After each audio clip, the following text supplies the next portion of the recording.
There is a category of state that does not make the list of fiscal disasters. It is not in the news for collapsing water systems or pension crises or population freefall. It does not show up in the headlines about insurance markets or migration reversals. It looks, from any reasonable distance, like it is doing fine. That is the category this script is about. The states on this list are not obviously broken.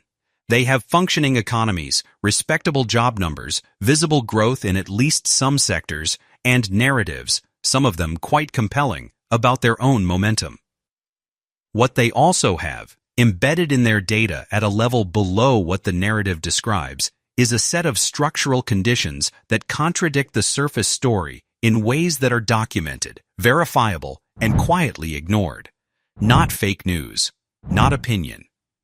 The states on this list are precisely the ones where the gap between what the numbers say and what the story says is the widest, and where that gap has the most room to close in ways that surprise people who were not paying attention. Every number on this list comes from the U.S. Census Bureau, state budget offices, the Center on Budget and Policy Priorities, the Reason Foundation, Redfin, Reventure App, the Texas Real Estate Research Center, the University of Arizona Economic and Business Research Center, Insurify, and verified state fiscal data. Subscribe now because number 1 on this list has the highest gross domestic product of any state in the country, higher than most sovereign nations, and is simultaneously running a domestic migration deficit so large that it cannot be covered by any narrative about the strength of its economy. Let's count it down. Number 10, Minnesota. The surface story is a good one. Minneapolis ranks among the most livable metro areas in the country by nearly every quality of life metric. The state is home to more Fortune 500 companies per capita than almost any other. Mayo Clinic, Best Buy, Target, 3M. The unemployment rate is low. The per capita income is above the national average. The state has not had a major fiscal crisis in recent memory. To most observers, Minnesota looks like a state doing everything right. The structural story is documented in the state's own budget forecasts. Minnesota's November 2025 budget forecast projected a structural imbalance, spending exceeding recurring revenue, of $2.2 billion for the current 2026 to 2027 biennial period. That number grows. For the 2028 to 2029 biennium, the structural imbalance is projected at $5.4 billion, according to the League of Minnesota Cities' summary of state budget data. The structural deficit has grown by more than $100 million since the end of the 2025 legislative session, moving in the wrong direction despite spending cuts. The cause is documented and familiar to state budget analysts. Health and Human Services spending, driven primarily by Medicaid, will surpass K-12 education and become the largest single expenditure in the state budget during the 2028 to 2029 biennium. Medicaid alone is projected to grow by $2.3 billion between the current biennium and the following one. Minnesota also spends at a rate that requires federal funding for approximately 1/3 of its total budget, a dependency that federal spending changes make increasingly unpredictable. Minnesota looks like fiscal stability.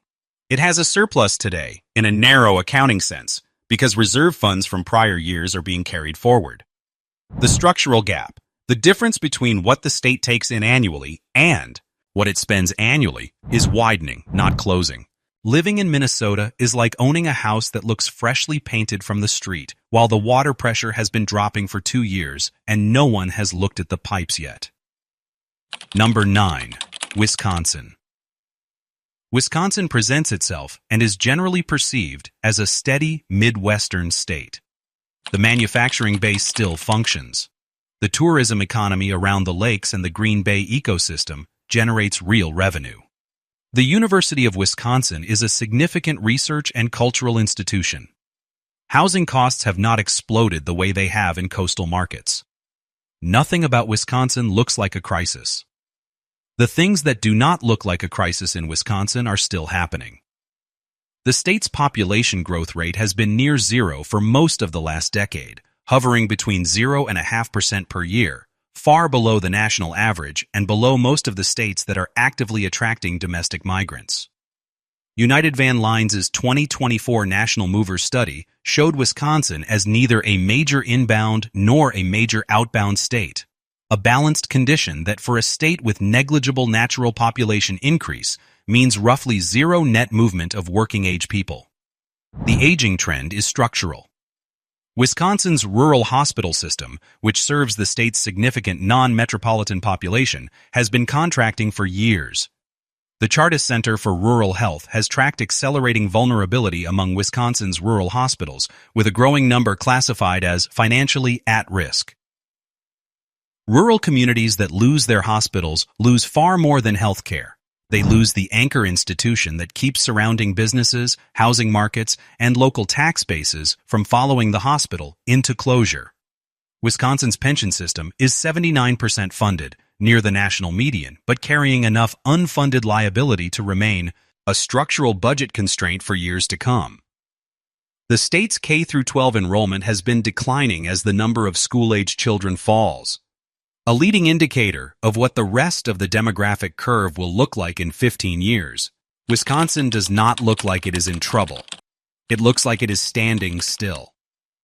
In demographic terms, standing still is a slow version of the same problem. Living in Wisconsin is like being a business whose revenue has not grown in 10 years, whose customer base is aging faster than it is being replaced, and whose operating costs keep rising, and whose owners keep describing the situation as stability. Number 8, Michigan. The Detroit rebirth narrative has been a genuine story. Downtown Detroit, which reached a nadir of abandonment visible from satellite imagery in the depths of the 2010s, has had real investment, real population return to specific neighborhoods, and real economic activity in sectors that were not there 10 years ago. The state also made what was described as the largest economic development win in Ohio's history. Wait, the other state made that claim. Michigan made its own version, the announcement of electric vehicle battery plants, the CHIPS Act investment corridors, and a narrative about transforming the auto industry before the auto industry transformed without it. The structural data tells a different story about the full state. Michigan's population grew 0.6% from 2023 to 2024, 34th among the 50 states, according to the Mackinac Center's 2025 analysis of Census Bureau data. Only 14 of Michigan's 83 counties are experiencing growth, while the remaining 69 are seeing declines, according to University of Miami gerontology researcher data cited in state reporting. Michigan is projected to experience slow population growth for the next decade and then population decline through 2050, according to the Michigan Center for Data and Analytics, even with positive net migration. The EV transition that was supposed to anchor Michigan's economic renewal is proceeding more slowly and at more cost than the original projections suggested. Michigan's median household income in 2024 was $72,389, up from 2023 but not statistically different from 2019, according to Census Bureau ACS data analyzed by the state. The national income had a statistically significant increase over the same period. Michigan's did not. Michigan has pockets of genuine momentum and large portions of a state that are moving in a direction that contradicts the pockets. Detroit's revival and Michigan's revival are not the same story. Living in Michigan is like having the skyline renovation finished and the downtown restaurants open and the unemployment rate low, while 70 of your 83 counties have more deaths than births, and the plant everyone was counting on is running 5 years behind schedule. Number 7, Washington. Seattle is a legitimate global technology hub. Amazon, Microsoft, and a constellation of the companies they have attracted and spawned make the Seattle metropolitan area one of the wealthiest urban economies in the United States. The housing market reflects this. The culture reflects this. The income per capita reflects this. Washington state looks, and to a significant degree is, prosperous. Washington state entered 2025 with a budget shortfall estimated at $12 to $16 billion over the 4-year budget cycle, according to the state's own Office of Financial Management and multiple reporting sources confirmed by the legislature. This is not a rounding error. It is the largest state budget gap Washington had faced outside of the Great Recession period. The reasons are documented: declining sales tax revenue as spending shifts from taxable goods to untaxed services. Property tax growth capped at 1% annually, far below inflation and property value increases. Transportation funding that relies on gas taxes while fuel efficiency rises and remote work reduces miles driven. Rising caseloads for state social services programs and healthcare, and, as of 2025, additional uncertainty from federal funding cuts and tariff-induced economic disruption in a state that is, according to its own finance office, among the most trade-dependent in the country. The legislature addressed the 2025 shortfall with a combination of $7 billion in spending cuts and $8.7 billion in new revenue over 4 years. The budget was passed. The structural problem was not solved. By September 2025, the state's chief economist reported that tax receipts were falling again, $500 million below projections for the current 2-year budget. And the supplemental budget for 2026 was already looking at another $1.6 billion shortfall. Washington's wealth is real. Its fiscal structure is not keeping pace with its spending commitments. The state that houses Amazon is borrowing from its rainy day fund to make payroll. Living in Washington is like earning the highest salary on the floor and discovering that the company's overhead has been growing faster than the salary for the last decade, and that the spreadsheet everyone was using to balance the budget required the assumption that the good years would last forever. Subscribe now, because the 5 states ahead are where the disconnect between the surface story and the structural data is the most complete, the most documented, and the most likely to matter to anyone making a decision about where to live, retire, or invest in the next 5 to 10 years. Number 1, Oklahoma. In this list has the largest economy of any state in the country, is still growing in some metrics, and is experiencing a documented domestic exodus that no amount of GDP growth has reversed. Keep watching. Number 6, Virginia. Virginia's story is anchored in Northern Virginia, the stretch of suburban counties outside Washington, D.C. that has become one of the wealthiest and most educated regional economies in the United States. Amazon's decision to locate its second headquarters in Arlington generated years of additional economic momentum. The federal government, with its concentrated presence in the region, provides a job base that the private sector has built an entire service economy on top of. Median household incomes in Loudoun County and Fairfax County are among the highest of any counties in the country. The Virginia that exists outside Northern Virginia is a different place. In rural Virginia, hospital closures have followed the national pattern for non-expansion states and financially stressed rural health systems. Southwest Virginia, the coal country that shares economic characteristics with neighboring West Virginia more than with the Northern Virginia Tech Corridor, has been losing population and economic activity for a generation. The per capita income gap between Northern Virginia and rural Southwest Virginia is among the largest intrastate income divides in the country. Virginia's specific risk is structural and political in equal measure.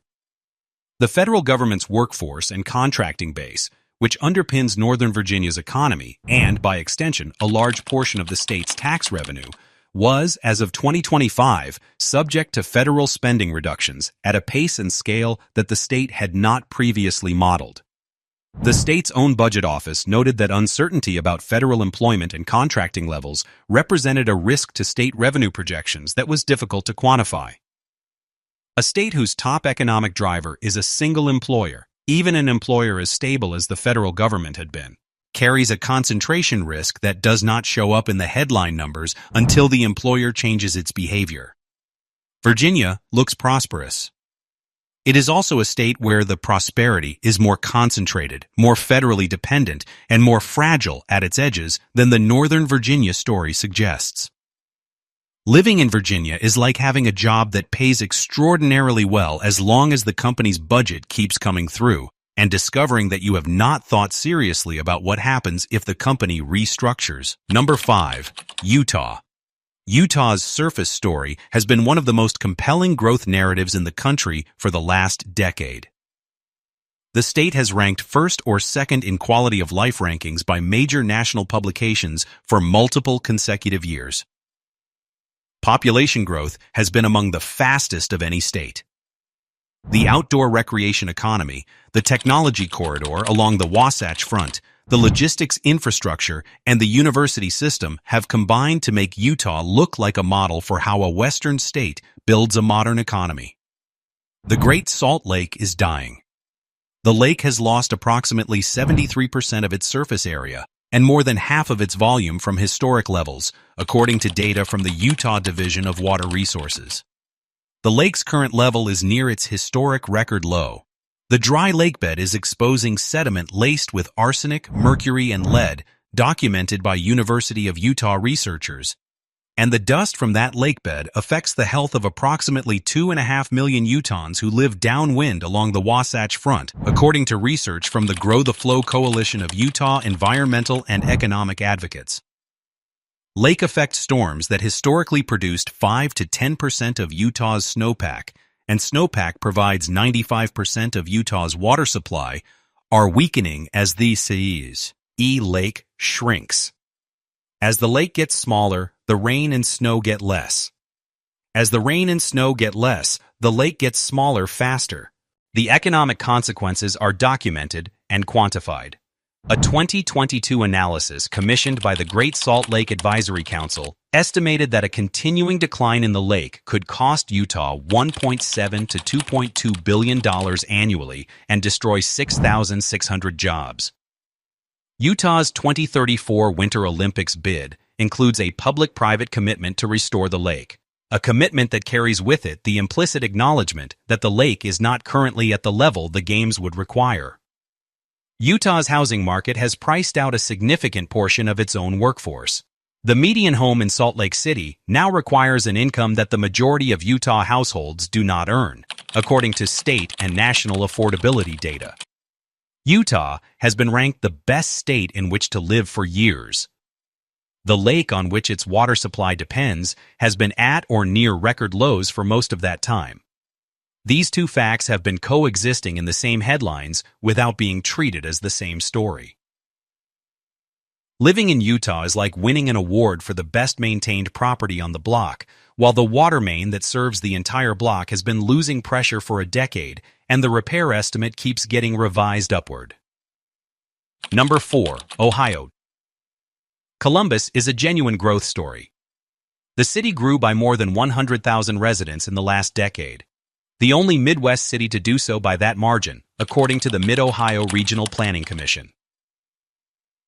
Intel's decision to locate a $28 billion semiconductor campus in Licking County, just outside Columbus, was described as the largest economic development win in Ohio's history. Google has its second data center in the Columbus region. The region's Economic Development Coalition has tracked $34 billion in new business investment. Columbus looks like proof that a Midwest city can compete with the coasts. The Intel story has changed. When the project was announced, Intel promised to begin producing chips by 2025. That date became 2026, then 2027. Then, in February 2025, Intel confirmed that the first factory would not begin production until 2030 or 2031, with the second factory expected to come online in 2032.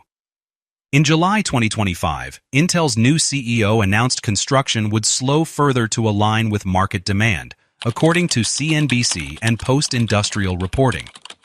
A project that was supposed to anchor Ohio's economic transformation for the next generation has been delayed by approximately 5 years. And Columbus is not Ohio. Only 14 of Ohio's 88 counties are experiencing growth, while the remaining 74 are seeing declines, according to University of Miami gerontology researcher data cited in state reporting. Ohio is projected to drop from the 7th most populous state to the 9th by 2030. The state overall is expected to experience a 6% drop in residents by mid-century, according to the Ohio Department of Development. Columbus is growing. Ohio is not. The Intel chip fab is being built. It will not open until next decade. These are all true at the same time. Living in Ohio is like reading a headline about a winning play while the game clock runs out. The play happened, the narrative is real, and the final score is still going in the wrong direction. Number 3. Texas. Texas still looks like a boom. Stand on the edge of any major Texas metro in 2025 and what you see is cranes. New residential construction pushing further into the exurbs. Corporate campuses that arrived from California with their headquarters and their payrolls. A job market that, through multiple national economic cycles, has added employment faster than most states. The Texas growth story has been told consistently, reliably, and loudly for more than a decade. The numbers underneath that story have shifted. Net domestic migration to Texas was 85,267 in the 2023 to 2024 period, according to Census Bureau Vintage 2024 data. 2 years earlier, in 2022, that figure was 222,100, a 62% decline in 2 years. Active housing listings in Texas surged to 123,000 in April 2025, 53% above the historical normal level, according to Reventure app data, widely reported. Texas led the nation in home building in 2024, issuing 15% of all new home permits nationally. It is now the 4th most oversupplied housing market in the country. Austin's home prices are down 18 to 20% from their peak. Dallas and Houston saw modest price softening. The Texas Real Estate Research Center's December 2025 economic outlook confirmed that the Austin metropolitan area remains in negative year-over-year price growth territory, while the overall Texas job growth narrative was being revised downward by successive quarterly updates.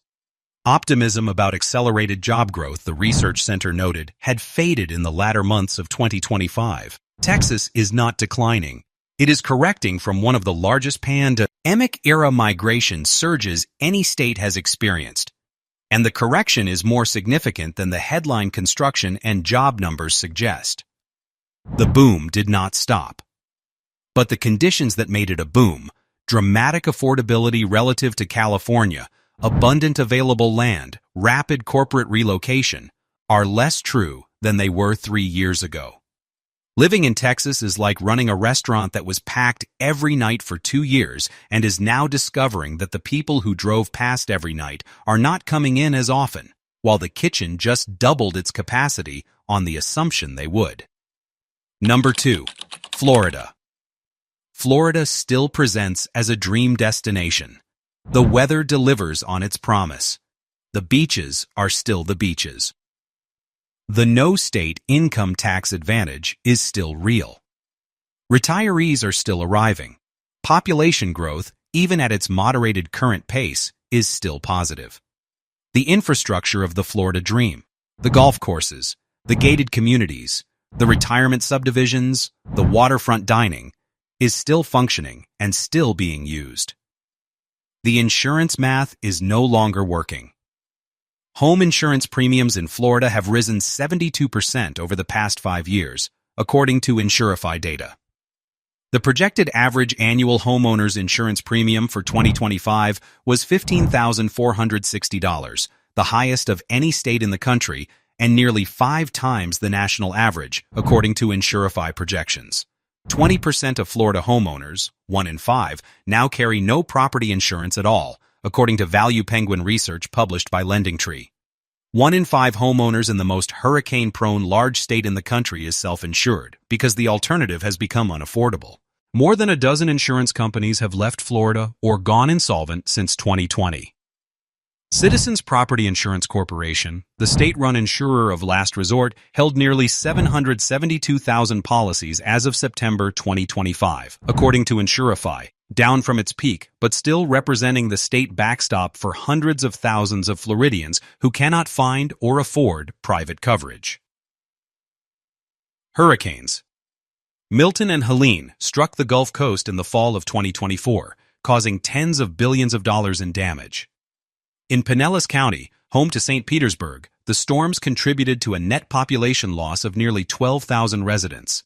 the second largest county population loss of any county in the United States in that period, according to Census Bureau Vintage 2025 data.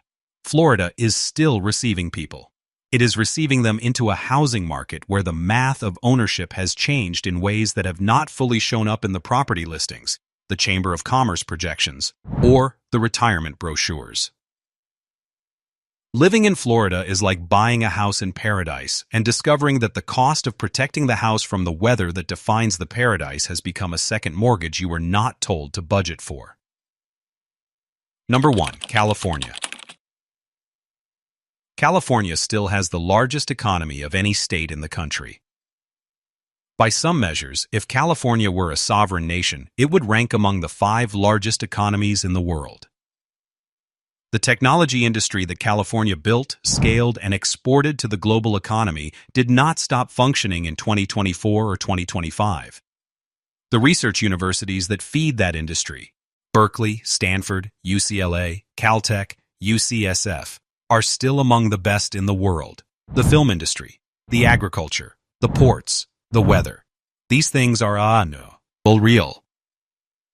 California lost 239,575 residents to net domestic outmigration between 2023 and 2024, the largest single-year domestic departure of any state, according to Census Bureau Vintage 2024 data. In 2024 to 2025, California's overall population declined, according to the Vintage 2025 release, one of only 5 states to record a net population decline in that period. The people leaving are not leaving because California stopped working.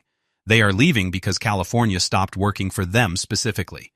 The median home price in California was approximately $809,000 in 2024, more than double the national median. The state income tax tops out at 12.3%. 441 businesses relocated their headquarters out of California between 2018 and 2024, according to data cited in migration research. The International Migration California also receives approximately 361,000 in 2023 to 2024, partially offsets the domestic departure in the total population count. It does not replace what is leaving. The people leaving California are not, in aggregate, the billionaires whose income drives the state's tax base. They are the middle-income households. The teachers and nurses and mid-career professionals who earned salaries that were real salaries everywhere except in California, where they could not find a house or keep the one they had or pass one on to their children. California is the largest, most successful, most thoroughly documented example of a state where the headline economy and the lived experience of the median resident have separated far enough to produce a sustained, multi-year domestic departure. The economy is enormous. The departure is real. Both are simultaneously true, and neither cancels the other out. Living in California is like working in the most profitable company in the history of business, in a building where the mid-level employees can no longer afford to commute, and where the response to this has been to note that the profits are very good. Every state on this list looks, from a reasonable distance, like it is doing fine. Minnesota has a surplus and Fortune 500 companies. Wisconsin has low unemployment and the Packers. Michigan has a Detroit rebirth story. Washington has Amazon and Microsoft. Virginia has Northern Virginia and Amazon's second headquarters. Utah has won quality of life rankings for a decade. Ohio has Columbus and Intel's chip campus. Texas has cranes and job numbers and the largest domestic migration corridor in the country. Florida has the weather and the retirees and the no income tax. California has an economy larger than most countries. Every state on this list also has something else, a structural condition that is moving in a direction the headline story is not describing.